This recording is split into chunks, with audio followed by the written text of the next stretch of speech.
Bonjour les amis, un Québécois aux Philippines, Yves. Selon ce que je constate, le poisson se fait de plus en plus rare. Avant, on avait plusieurs variétés à vendre en même temps. Maintenant, c'est occasionnel.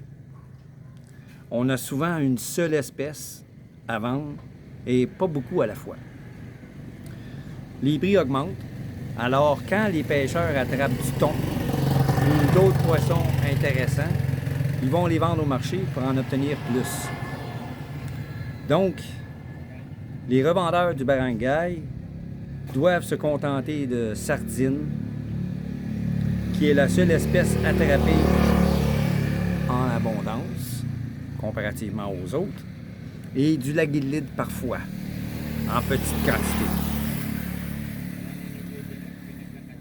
Et avec les informations que j'ai obtenues, le propriétaire de la majorité des terrains ici a mis la main sur l'immense terrain en arrière qui était à vendre à un prix faramineux, même si il n'y avait pas de titre disponible.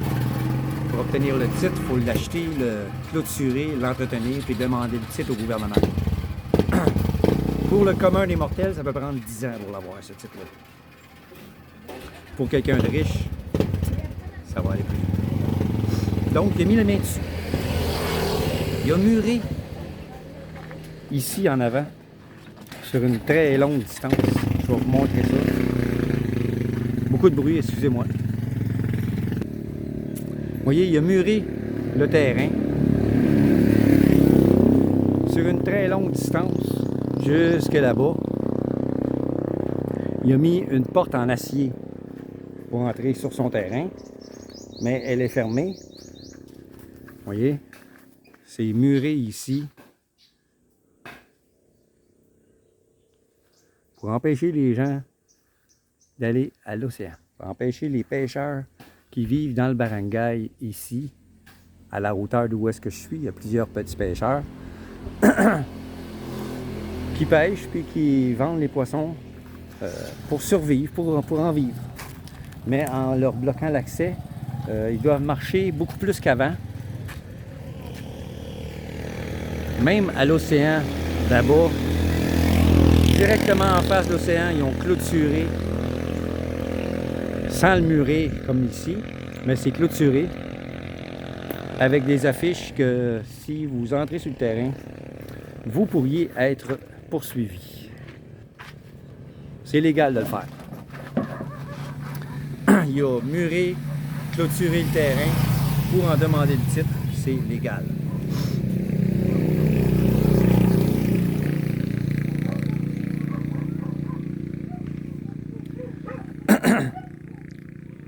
Donc,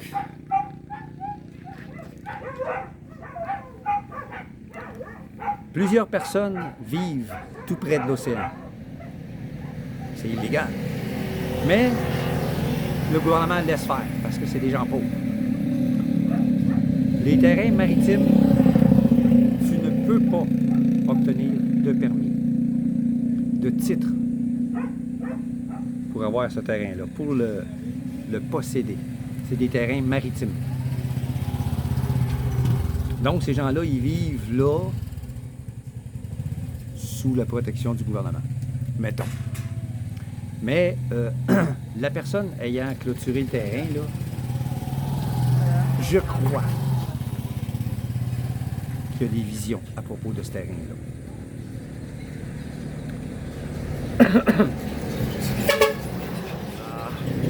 La plupart des gens qui vivent ici, en face, sur une longue distance, par là, vivent sur des terrains qui appartiennent à cette famille-là, sans les avoir payés. Ils ont conçu des maisons, ils vivent là.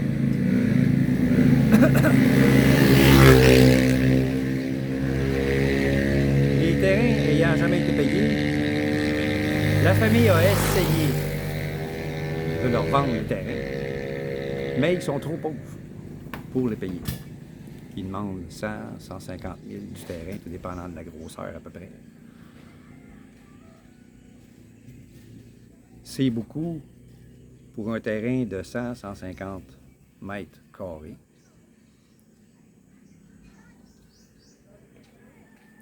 Mais pour un foreigner, c'est...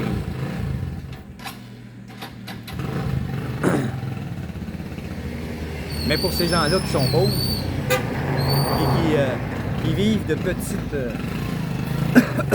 business de pêche, c'est beaucoup.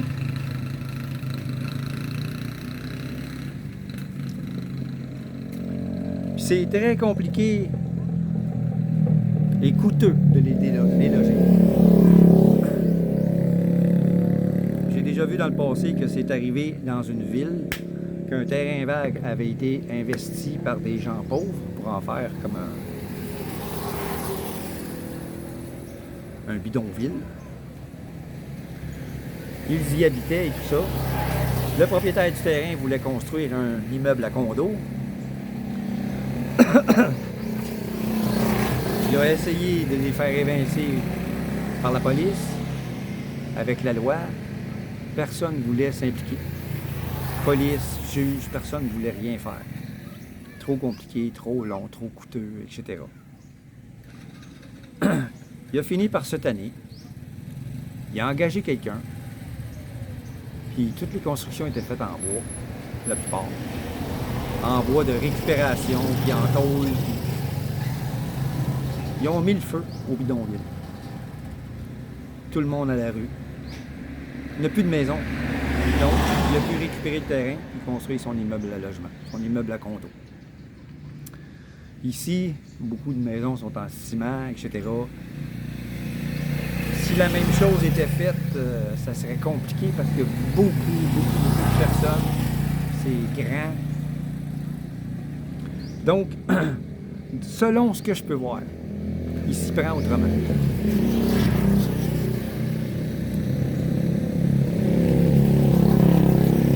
En bloquant l'accès à l'océan, aux pêcheurs, ça va les affamer. Et par la même occasion, puisqu'il y a moins de poissons qu'avant, j'ai vu le beau-frère à ma blonde passer tantôt pendant que j'écrivais le scénario. Il est arrivé avec une petite chaudière. Il a attrapé rien que ça. Il a passé près de 3 à 4 heures sur l'océan pour attraper seulement ça. Il n'y en a pas de poissons. Il faut aller loin, puis même encore. Ceux qui pêchent le lac Guédilide, ils vont loin, puis ils en ramènent à presque pas. 2, 3 kilos, 4 kilos. Ils passent 4 heures, 3 heures, 4 heures, loin, sur l'océan pour attraper seulement ça. Donc, le poisson se fait de plus en plus rare. Fait que, à force d'être affamé, de rien avoir de quoi vivre, les gens vont finir par partir. À moins que certains réussissent à payer le terrain. Une autre information que j'ai eue, c'est que la route ici, c'est une route provinciale. Puis j'ai entendu dire, de source officielle, que ça va être élargi. 7 mètres par là, 7 mètres par ici. Ils vont doubler les voies. De ce côté-là, si on compte à partir de la route, si on compte 7 mètres, toute la rangée de maisons ici au bord.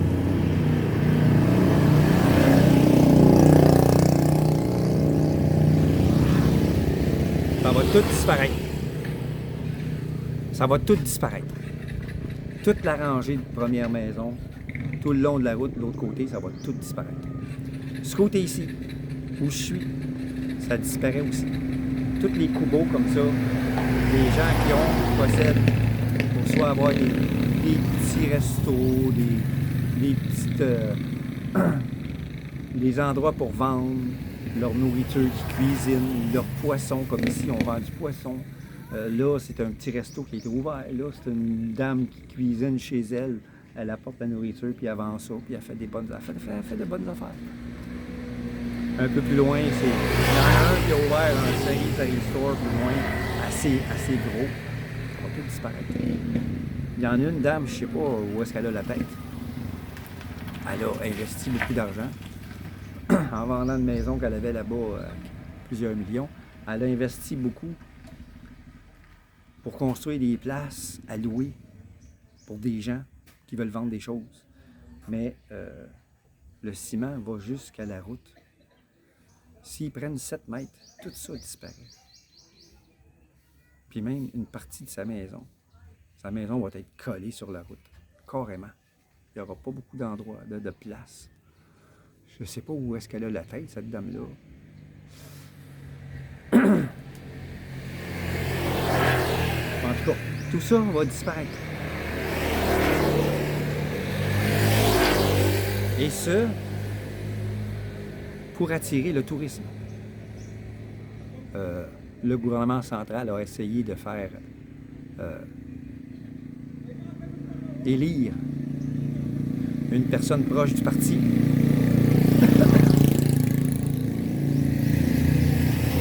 Parce que ceux qui sont ici depuis plusieurs années, le maire et le maire suppléant, qui sont ici depuis des années,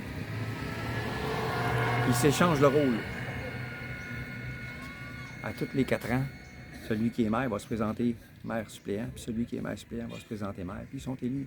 Ça fait des années. Ils font quelque chose pour la ville. Ils agrandissent la ville, ils l'améliorent. Il y a beaucoup de choses qui sont faites. Bien sûr, ils font beaucoup d'argent aussi. Ils sont riches à craquer, eux autres aussi. Mais ils améliorent les choses. Il y a des commerces qui viennent s'installer ici. McDonald's, etc., etc. Il y a beaucoup de commerces qui n'existaient pas avant, qui sont ici. Comme Dali, qui est une espèce d'épicerie importée. Ça vient d'Europe. Tout ce qui est vendu là, c'est pas cher. Parce que les autres, ils achètent des... Dali achète des quantités. Un peu comme Walmart. Ils achètent des quantités. Puis souvent, c'est des fins de produits où la compagnie n'est pas capable de s'en défaire. Ils en ont fait trop. Ceux qui les achètent habituellement, ils veulent pas toutes. Donc, il leur reste des quantités. Dali achète ça à moindre coût. Parfois, il met ses propres étiquettes dessus. Parfois, c'est des produits de grande marque.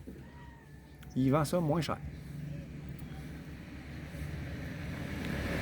Donc, il y a beaucoup de commerces comme ça qui se sont installés dans la ville de Finalement-Laval. Ici, le gouvernement aimerait ça développer. Puis probablement avec l'aide de la famille qui a la majorité des terrains, il y a beaucoup de foreigners qui passent ici en face. Quand on vend du poisson, j'en vois beaucoup. Il y en a qui marchent, il y en a qui ont des motos, il y en a qui ont des voitures. Parce que la route ici, c'est pas seulement la route pour le barangay. Il y a plusieurs barangays après. Il y a plusieurs barangays après.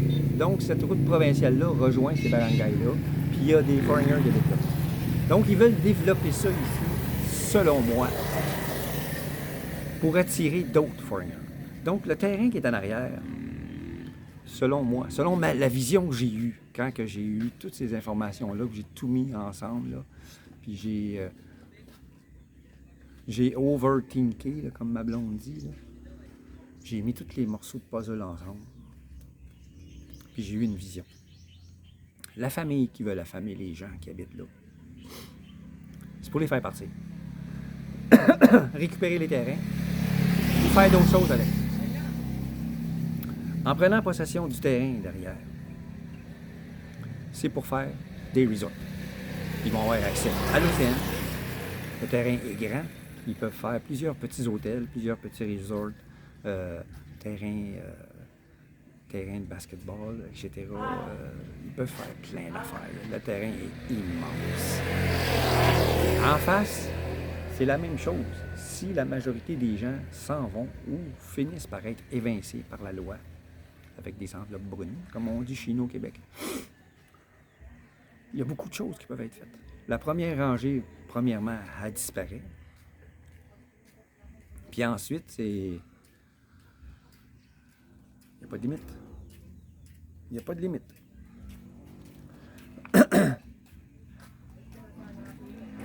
En coupant définitivement l'accès à l'océan aux pêcheurs,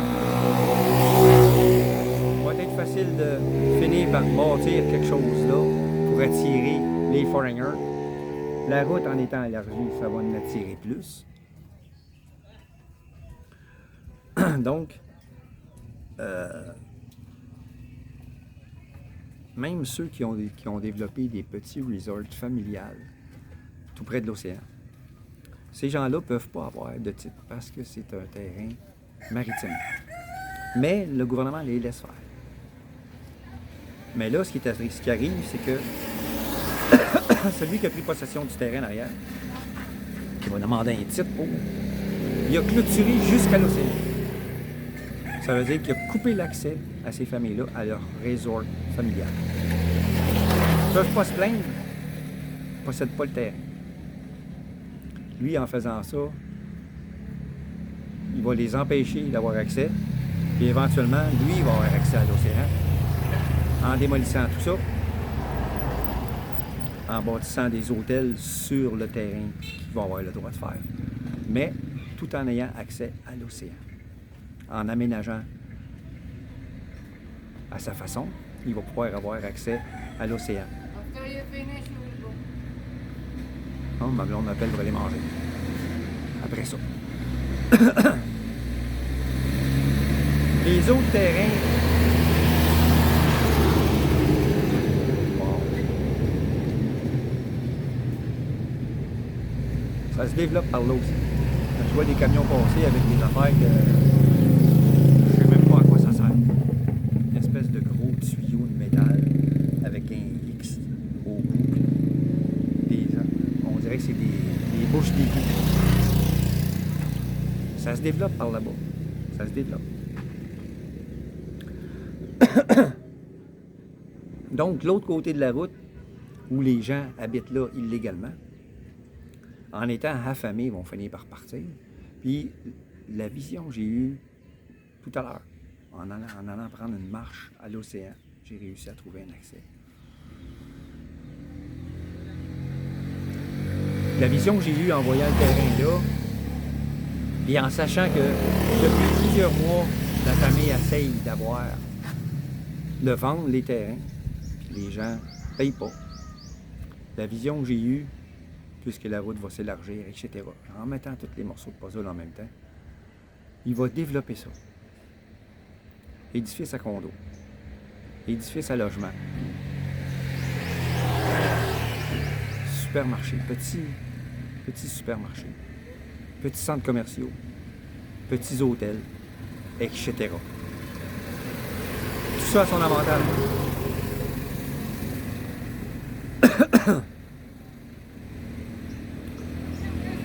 C'est la vision que j'ai eue ce matin. C'est, d'après moi, ce qui va finir par arriver dans le barangay ici. Parce qu'on se mentira pas, c'est un barangay pauvre. Il y a beaucoup de gens pauvres qui vivent ici. Puis ceux à qui appartiennent les terrains, eux autres, sont très riches. Très, très, très riches. Donc, ils vont éventuellement réussir à évincer ces gens-là pour utiliser les terrains à leur avantage, pour attirer plus de tourisme. À leur avantage encore. Parce que ces hôtels-là qui vont bâtir, les resorts qui vont bâtir, là, ça va leur appartenir. Donc, les gens qui vont passer ici, qui vont venir vivre dans les petits hôtels, les touristes, ils vont aller là dans un resort. Ils vont payer. Ils vont aller à la mer. Ils vont payer les logements aussi. Les hôtels, les chambres d'hôtel, qui vont appartenir aux familles encore. Fait qu'ils vont faire de l'argent là, ils vont faire de l'argent partout.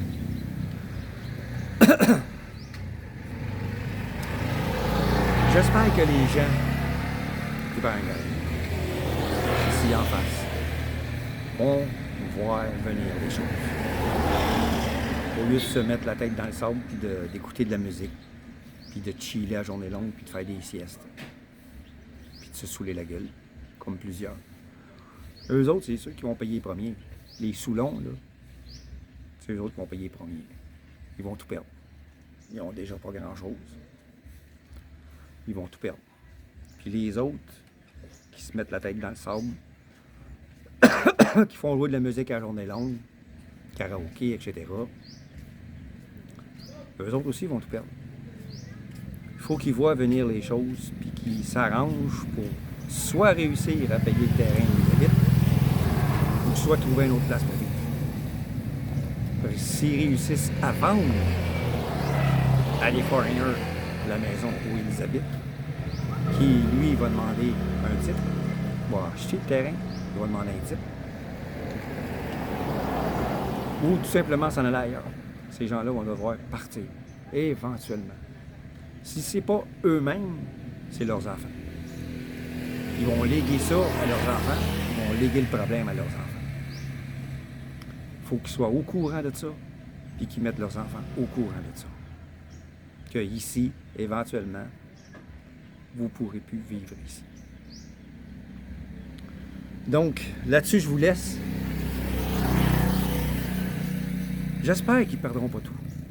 J'espère qu'ils vont être assez avisés pour voir les choses venir. Là-dessus, je vous laisse. Je vous dis à la prochaine. Faites attention à vous. En passant, merci aux nouveaux abonnés. Je l'apprécie énormément. Bienvenue dans ma petite famille.